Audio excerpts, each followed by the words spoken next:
The brownstone in Brooklyn had a certain charm, or at least it did when I first saw it. Wide, sun-drenched windows, creaky hardwood floors that sang a song of history, and a tiny, surprisingly green patch of garden out back. It was supposed to be our fresh start, a canvas for the life we were building. We'd painted the living room a warm, muted gray. A compromise, of course, because he wanted something bolder, something that screamed for attention. I just wanted calm. The unpacked boxes in the corner, months after we'd moved in, were a silent testament to how little we actually happened. My boxes, mostly. His were always scattered, half empty, a constant state of transition. He had a way of making everything temporary, even permanence. It was a Tuesday, I remember. The kind of oppressive summer humidity that makes the air feel thick and every breath a chore. I was trying to fix a leaky faucet in the kitchen. Another our problem that had become my problem. He was sprawled on the worn armchair, scrolling through his phone, a half-eaten bowl of cereal on the floor beside him, already attracting ants. "Are you even going to try and fix that?" he mumbled, not looking up. His voice was flat, devoid of any real interest, just a low hum of disdain. I tightened the wrench, feeling the familiar prickle of frustration. "I am trying. It's just a bit more complicated than I thought." He finally looked up, his eyes narrowed. "Complicated? It's a damn faucet, Maya. You can't even manage that. Honestly, sometimes I wonder why I even bother. You were never worth anything, were you? Just dead weight." The words hung in the humid air, heavy and suffocating. Dead weight. Not an argument, not a fight, just a definitive statement of my perceived value. For a long time I had absorbed those words, let them sink into my bones, a slow poison. But something shifted that day.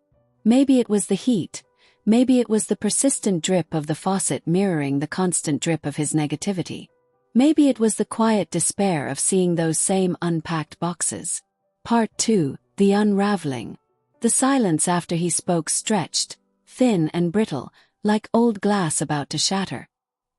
He'd gone back to his phone, oblivious, or perhaps just uncaring about the quiet storm brewing inside me. My hands, still grimy from the leaky pipe, trembled slightly. Dead weight. The phrase echoed, but this time it didn't sink in. It bounced off something harder, something newly forged within me. I walked out of the kitchen, past him, without a word. He didn't even register my movement. The hum of his phone, the soft click of his scroll, was the only sound. I went to the small, cramped desk we shared in the corner of the living room. Or rather, the desk where I kept my things meticulously organized, while his paperwork lay in haphazard piles on the floor beside it. Our lease agreement was in a manila folder, tucked away beneath old utility bills and a half-finished crossword puzzle. I pulled it out, the crisp paper feeling oddly substantial in my hands. His name, side by side.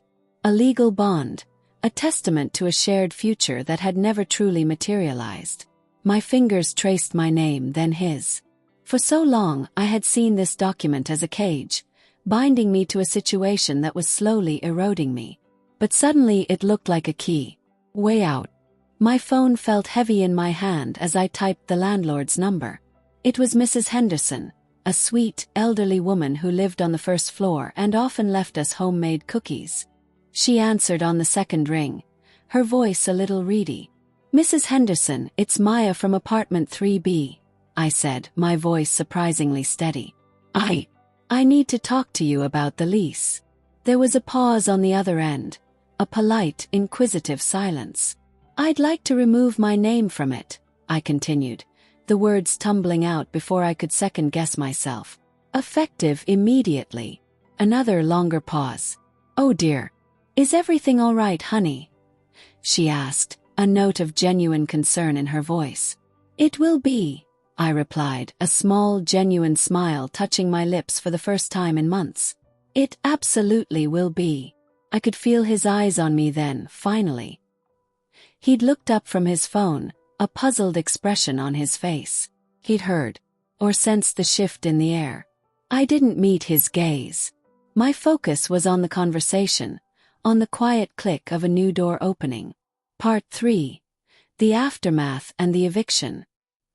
He stared at me, his eyes widening as he slowly processed what he'd just overheard. The phone call with Mrs. Henderson was brief, just a confirmation of my request and a promise to send over the necessary paperwork. I hung up, placing my phone back on the desk with a quiet click that seemed to echo in the sudden charged silence of the apartment. "What did you just do?" he finally spat out, his voice sharp with a mix of disbelief and growing anger. He wasn't sprawled anymore. He was sitting bolt upright, eyes fixed on me. I met his gaze, unflinching. For months, I had shrunk under his scrutiny, deflected his accusations, or simply retreated into myself. Not this time. "I removed my name from the lease," I stated, my voice calm, almost detached. "As of today." His jaw dropped. "Are you insane? Where are you going to go? What about us?" The us sounded hollow, a desperate plea for a reality that no longer existed. "I've already made arrangements," I replied, a small, private triumph blossoming in my chest. I had, in fact. A friend had an empty room in a share house in Queens, a temporary refuge while I figured things out. It wasn't perfect, but it was mine. He was on his feet now, pacing, running a hand through his already messy hair. "You can't just do this, Maya. This is our apartment. You're trying to ruin me." "You said I was never worth anything," I reminded him, my voice soft but firm. "You called me dead weight. So I cut the weight." The air crackled with his fury, but beneath it, I could sense a flicker of fear. He'd never truly believed I would leave. He'd always operated under the assumption that I would simply absorb, endure, and remain. He was wrong. The next week was a blur. I packed my belongings methodically, silently. Small bags at first, then larger ones. He watched me, alternating between attempts to manipulate me into staying, tearful apologies, promises to change, and bitter, venomous outbursts, repeating the very words that had pushed me to this point. But his words no longer had power over me. They were just noise. I left on a Friday morning, the summer heat still thick and relentless. The brownstone felt emptier than it ever had, even with him still inside. I placed my key on the kitchen counter, next to the still dripping faucet that he had made no effort to fix. 2 days later, my phone rang. It was Mrs. Henderson, her voice apologetic. "Honey, I'm so sorry to bother you, but I just wanted to let you know. Your ex-partner, he never paid rent this month. And with only his name on the lease now, and no proof of income for just him. Well, we had to serve him with an eviction notice today." I felt a pang, not of regret, but of quiet vindication. He had called me dead weight. But in the end, it was my presence, my name, my financial stability that had kept the roof over his head. Without it, he truly was, for the first time, on his own. Queens was a different kind of busy. Not the relentless, demanding pulse of Brooklyn, but a more sprawling, lived-in energy. My temporary room in Astoria was small, but it had a window overlooking a bustling street with a bakery on the corner that always smelled of fresh bread and coffee. It was a comforting smell, a stark contrast to the stale air that had clung to the Brooklyn brownstone in its final days. The first few weeks were raw. The adrenaline that had propelled me through the final confrontation and the move slowly receded, replaced by a quiet exhaustion. There were moments of doubt, small whispers of, did I do the right thing? But they were fleeting, quickly silenced by the memory of his dismissive voice, the crushing weight of his words. My friend Clara was a lifeline. She didn't pry, didn't offer unsolicited advice. She just offered a quiet presence, a listening ear, and a shared meal when I needed it most. We'd sit on the fire escape in the evenings, watching the city lights come alive, and sometimes she'd just hum softly while I stared out at the distant Manhattan skyline, a glittering promise of a life I was slowly, painstakingly, beginning to build for myself. I picked up extra shifts at the little bookstore where I'd worked part-time, turning it into a full-time commitment. The scent of old paper and fresh ink was a welcome anchor. I enjoyed the quiet rhythm of shelving books, the brief, pleasant interactions with customers who were seeking something. A story, knowledge, a moment of escape. It was a simple job, but it was honest work, and it was mine. Slowly, imperceptibly at first, I started to shed the layers of dead weight he had convinced me I was. I rediscovered small joys. The feeling of cool air on my face when I took long walks through Flushing Meadows Corona Park, losing myself among the trees and the quiet murmur of other lives. The satisfaction of cooking a meal just for myself, exactly how I liked it, without having to anticipate criticism or accommodate someone else's preferences. The quiet triumph of fixing a squeaky hinge on my closet door. A simple repair, but one I tackled with a newfound confidence. One evening, I was sorting through my remaining unpacked boxes. The ones that had traveled from Brooklyn, holding the last vestiges of my past life. I found a small ceramic mug I'd bought on a trip years ago, cracked slightly from a careless drop. He'd always scoffed at it, called it worthless junk. I remembered how I'd tucked it away, feeling a pang of shame. Now I held it in my hands, tracing the hairline fracture. It was still beautiful to me, a reminder of a happy memory. I didn't throw it away. Instead, I placed it carefully on my small windowsill, letting the morning sun catch its glaze. It wasn't about vengeance, not anymore. It was about reclamation. It was about proving to myself that the words he'd spoken were nothing but noise. I was worth something. I always had been. And now I was finally living a life that reflected that truth. Life in Queens began to settle into a rhythm. The bookstore became more than just a job. It was a community. I found myself engaging with regulars, recommending books, and even helping to organize small local author events. My manager, a woman named Beverly with a sharp wit and an even sharper eye for talent, started giving me more responsibility. It felt good to be trusted, to have my ideas valued. Beyond work, I started exploring the city in ways I never had when tied to the brownstone and the expectations that came with it. I joined a casual running group that met in Forest Park, enjoying the camaraderie and the challenge of pushing my physical limits. The exertion cleared my head, leaving no room for lingering doubts or old hurts.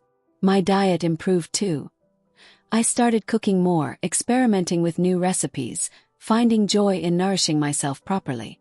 One particularly rainy Saturday, while waiting for my laundry at a local laundromat, I struck up a conversation with an older woman, Martha, who was knitting a vibrant scarf.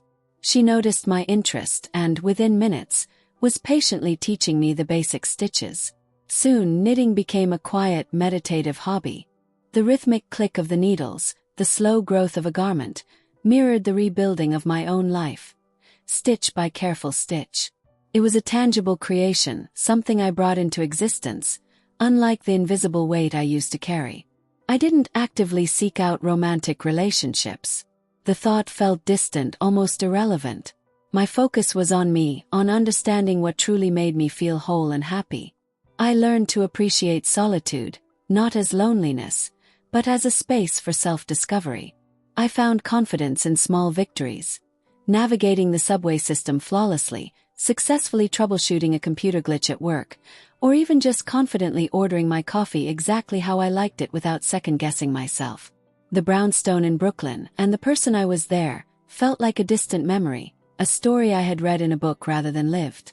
The thought of him and his eviction rarely crossed my mind. When it did, it wasn't with bitterness or anger, but with a quiet sense of closure. He had been so convinced of my worthlessness, but his words had inadvertently set me free. They had shattered the illusion that bound me and forced me to find my own strength. My apartment in Astoria, though small, felt vast with possibility. The unpacked boxes were finally gone, replaced by shelves of books, a comfortable armchair, and a small, thriving plant. The cracked ceramic mug sat on the windowsill, a quiet testament to resilience. I was no longer dead weight. I was a person vibrant and strong, capable of building something beautiful from the ground up, all on my own. Part 6. A New Horizon. Life in Astoria continued its upward trajectory. The small bookstore, once just a refuge, was now thriving, and Beverly, my manager, approached me with an exciting proposition. "Maya," she said one afternoon, leaning against a towering shelf of fiction, "I've been watching you. You have a knack for this, a real way with people and a sharp eye for what sells. I'm thinking of opening a second location, a smaller, more specialized shop focusing on local authors and unique editions. And I want you to manage it." The words hung in the air, a whirlwind of possibility. Manage a new store. It was a significant leap, far beyond shelving books and organizing displays. It meant responsibility, risk, and a whole new level of dedication. But it also meant building something from the ground up, shaping a space, curating a collection. Things I realized I was deeply passionate about. The old Maya, the dead weight, would have recoiled from such a challenge, overwhelmed by self-doubt. But this new Maya felt a surge of exhilaration. Accepted. The next few months were a whirlwind of scouting locations in Queens, poring over floor plans, and negotiating with suppliers. I found myself confidently leading meetings, making decisions, and even standing firm when contractors tried to cut corners. Each successful step, each problem solved, felt like another brick laid in the foundation of my own independence. I was learning not just about business, but about my own capacity for leadership and resilience. The new store was located in a vibrant, up-and-coming neighborhood, its large windows looking out onto a bustling street. We painted the walls a warm, inviting cream, and I personally selected every piece of furniture, every shelf, every lamp, ensuring the space felt welcoming and unique. It was a blank canvas, but this time I held the brush. The grand opening was a modest affair, but the energy was electric. Friends, neighbors, and even a few loyal customers from the original store came to show their support. As I stood by the register, watching people browse, pick up books, and chat with each other, a profound sense of accomplishment washed over me. This wasn't just a store. It was a testament to what could be built when you shed the weight of others' expectations and truly believed in your own worth. The cracked ceramic mug sat proudly on my new office desk, a silent reminder of the journey. The first few months of managing the new bookstore, the Queen's Page, were a whirlwind of exhilarating chaos. There were unexpected plumbing issues, a frantic search for a reliable coffee supplier for the small in-store counter, and the constant balancing act of inventory. But for every challenge there was a triumph. The joy of a local author seeing their book prominently displayed, the buzz of customers discovering a new favorite, the quiet satisfaction of seeing the community embrace this new literary haven. I poured myself into it, working long hours, but it never felt like a chore. Every decision, every effort was an investment in something I was building. My days were filled with purpose, a stark contrast to the quiet desperation that had defined my life in Brooklyn. I learned to trust my instincts, to delegate, and to ask for help when I needed it, a skill I'd never quite mastered before. Beverly was an incredible mentor, offering guidance without micromanaging, letting me find my own feet. As the Queen's Page steadily grew, so did my confidence. I started hosting poetry readings that brought together aspiring writers from across the borough. We launched a children's story time that packed the store with families on Saturday mornings. The store became a vibrant hub, a testament to the idea that quiet passions could build strong communities. My personal life continued to flourish too. The running group became a core circle of friends. Knitting evolved from a hobby into a way to connect with other crafters, and I even started selling small, custom-made scarves at a local artisan market on weekends. Each thread, each loop was a physical manifestation of creation, of worth, of something beautiful I was bringing into the world. The brownstone in Brooklyn became a distant memory, almost like a chapter in a book I had closed. His words, "You were never worth anything," had once been a heavy anchor. Now they were just echoes from a faded past, entirely powerless. I had not just proven him wrong. I had built a life so rich and full that his negativity couldn't even touch it. One evening, long after the store had closed, I stood by the large front window, looking out at the twinkling streetlights of Queens.